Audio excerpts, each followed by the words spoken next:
오늘 이제 열왕기상 13장은 이제 이스라엘 나라가 둘로 나누어지고 남쪽 유다, 북이스라엘로 나누어진 다음에 북이스라엘의 여로보암이 자기 이제 그 10지파를 데리고 있는데 그 지파 백성들이 그래도 하나님을 그대로 섬기던 사람들이니까 하나님을 섬기기 위해서 예루살렘 성전으로 계속 가게 됩니다. 그래서 이 정치적으로 이 여로보암이 이 자기 백성을 단속하기 위해서 못 가도록 지키는 것. 그러니까 못 가도록 지키기 위해서 단과 베델에다가 산당을 세우고 그 산당에 금송아지를 만들어 놓고 그 금송아지 앞에서 여호와 하나님을 섬깁니다.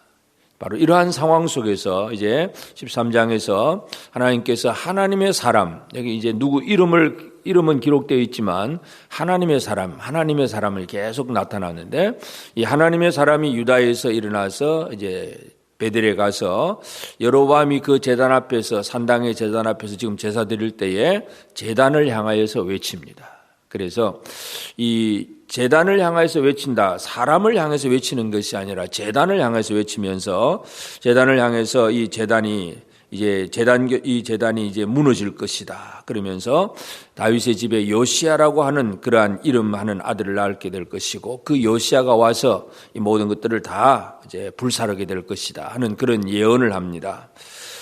그때 이제 제사를 드리고 있던 여로보암이 이 하나님의 사람을 향해서 저놈 잡으라 하고 손을 뻗었는데 뻗은 손이 그대로 말라버립니다. 뻗어서 그냥 굽혀지지를 않습니다. 그때에 이제 이 여로보암이 이 선지자에게 하나님의 사람에게 내 하나님에게 기도해서 은혜를 구하라. 그렇게 자기 하나님 여호와 내 하나님 내 잘못했습니다. 여로보암이 하나님을 모르는 사람은 아니었습니다. 하나님을 알고 있지만 이 선지자를 향해서 6절에 보면 너는 나를 위하여 내 하나님께 내 하나님 여호와께 은혜를 구하라. 너를 보내신 내 하나님께 구하라. 그러니까 자기 잘못을 깨닫고 하나님 내가 잘못했습니다. 이런 회개가 나오는 게 아니라 그냥 네 하나님께 은혜를 구해서 나를 좀 치료해달라. 이런 식입니다. 그래서 또 하나님의 사람은 그렇게 기도해주고 또 이 팔이 또 정상적으로 돌아왔습니다.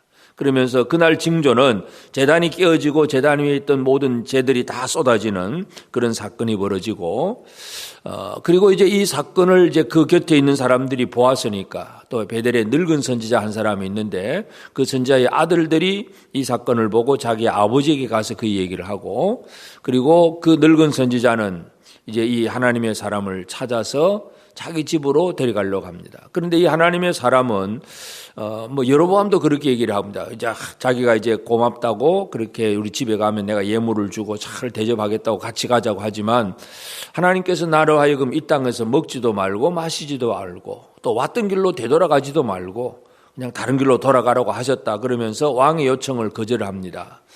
그러나 이제 늙은 선지자가 이제 이 선지자가 돌아가는 것을 보고 이제 빨리 나귀를 타고 가서 그 하나님의 사람을 만납니다. 근데 14절에 보면 하나님의 사람을 뒤따라가서 상수리 나무 아래에 앉은 것을 보고 이르되 상수리 나무의 아래에 앉아 있다. 물론 육신을 입은 사람이니까 피곤하다고 우리가 이해는 할 수 있지만 하나님의 사람이 되돌아가면서 상수리 나무의 아래에 앉아 있다. 이것은 결국은 이 뒤쫓아오는 늙은 선지자를 만날 수밖에 없는 그런 상황이 만들어진 것입니다. 빨리 되돌아가야 되는데 뒤도 돌아볼 것도 없이 무조건 갔어야 되는데 상수리 나무 아래에 앉아 있었고 늙은 선지자가 와서 하는 말이 내가 참 하나님 앞에 하나님이 천사를 보내서 나에게 계시를 주었고 하나님이 나로 하여금 당신을 대접하게 했다. 대접하라고 하셨다. 이제 이런 얘기를 하니까 그 말에 또 넘어가 버립니다.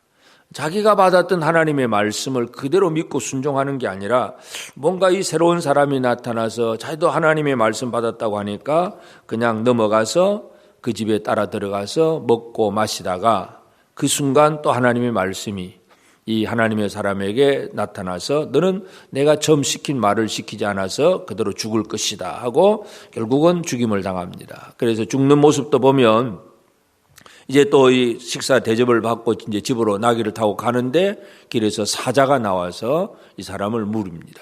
물어 죽이고, 근데 사자가 사람을 물어 죽였다고 한다면 그러면 뭔가 이 사람 시체를 뜯어 먹든지 아니면 나귀를 뜯어 잡아 또 나귀도 죽여서 물어 죽이든지 뭔가가 일이 이루어져야 되는데 사람은 죽어 있고 사자는 그 곁에 있고 나귀도 그대로 있고 기묘한 광경이 벌어집니다. 그래서 사람들이 이제 그걸 길 가던 사람들이 쳐다보고 그 늙은 선지자에게 가서 그 얘기를 하고, 늙은 선지자가 또 이 하나님의 사람, 죽은 사람의 시체를 가져다가 장사를 지내고 자기 아들들에게 그런 얘기를 합니다. 이 하나님의 사람의 묘실에, 내가 죽거든 이 묘실에다가 나를 장사해라. 그러면서 이 하나님의 사람이 말했던 이 베델의 이 산당의 제단에 그 경고했던 그 징조의 말씀은 그대로 이루어질 것이다 하는 그 얘기를 합니다.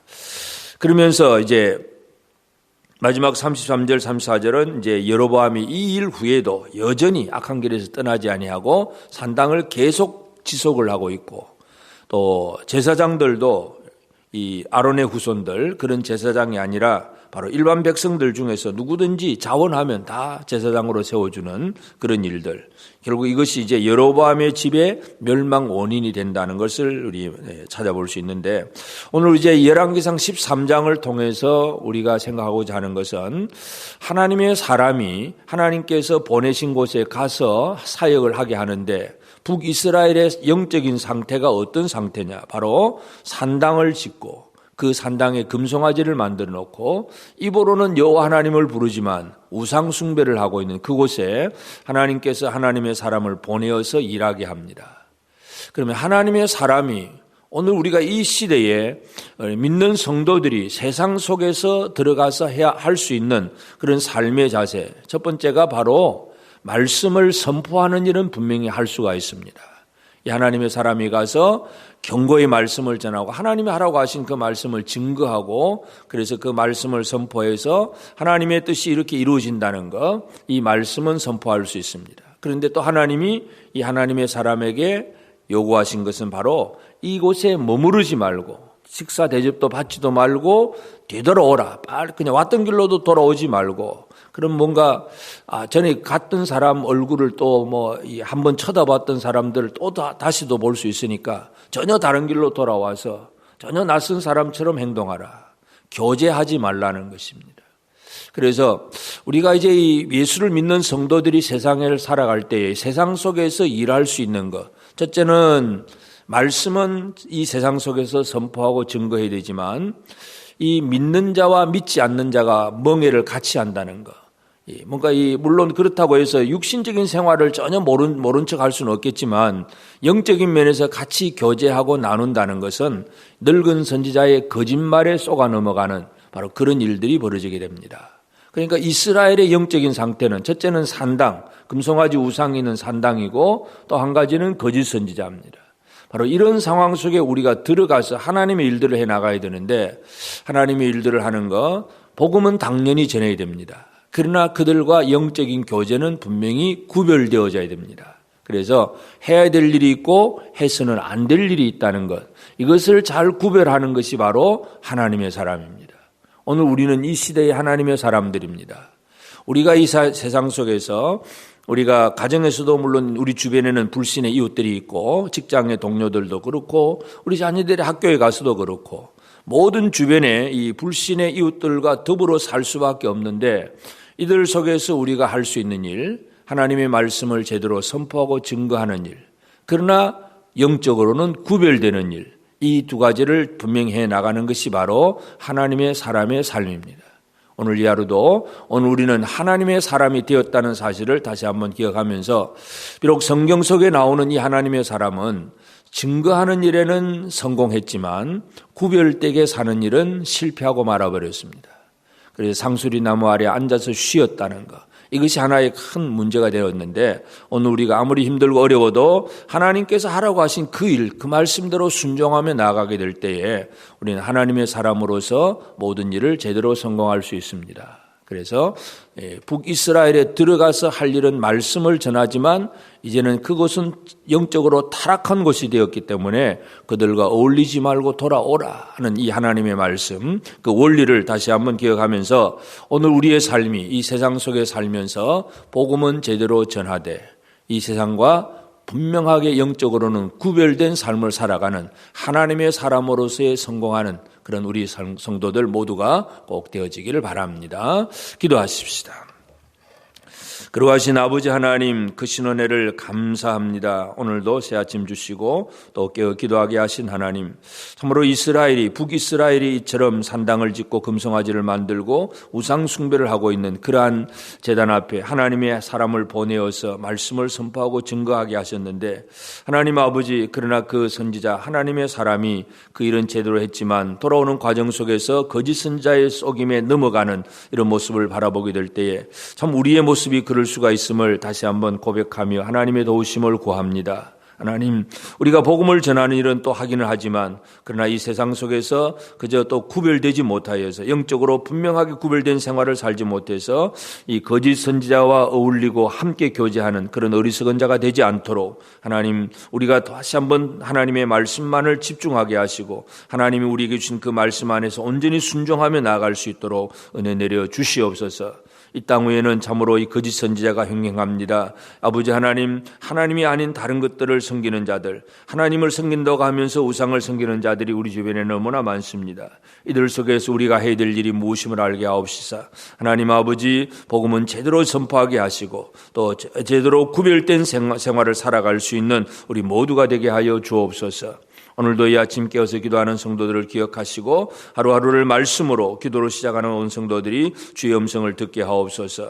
사랑하는 성도들이 가정에서 또 우리 성도들의 또 직장에서 우리 자녀들 학교에서 이 믿지 않는 주변의 모든 사람들과 어울려 살 수밖에 없지만 하나님 아버지, 이 가운데서 우리의 사역이 무엇임을 알게 하시고 우리의 삶이 어떤 구별된 삶을 살아야 될지를 깨달아 알게 하셔서 매일매일의 삶 속에서 사랑하는 성도들이 하나님의 사람으로 온전히 살아갈 수 있도록 우리를 지켜 주옵소서. 성령께서 우리와 함께 하시고 특별히 우리 중에 연약한 자들을 아버지 하나님 치유하여 주시고 이 위드 코로나를 앞두고 참으로 또 여러 가지 많은 또 일들을 준비하는 가운데 있습니다. 교회에서나 또 우리 가정에서나 또 모든 곳에서 사랑하는 성도들이 하나님의 놀라운 은혜를 체험하며 나가게 하시고 아버지, 이 코로나 사태로 잃어버렸던 모든 것들이 다시 되찾을 수 있게 하시고 더 뜨거운 열정으로 주를 섬기며 찬양하며 경배하며 나아가는 우리 모든 성도들 되게 하여 주옵소서.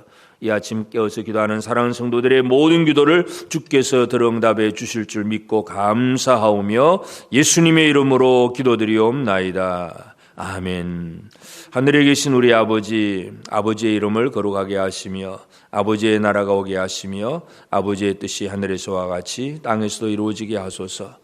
오늘 우리에게 일용할 양식을 주시고 우리가 우리에게 잘못한 사람을 용서하여 준 것 같이 우리 죄를 용서하여 주시고 우리를 시험에 빠지지 않게 하시고 악에서 구하소서. 나라와 권능과 영광이 영원히 아버지의 것입니다. 아멘.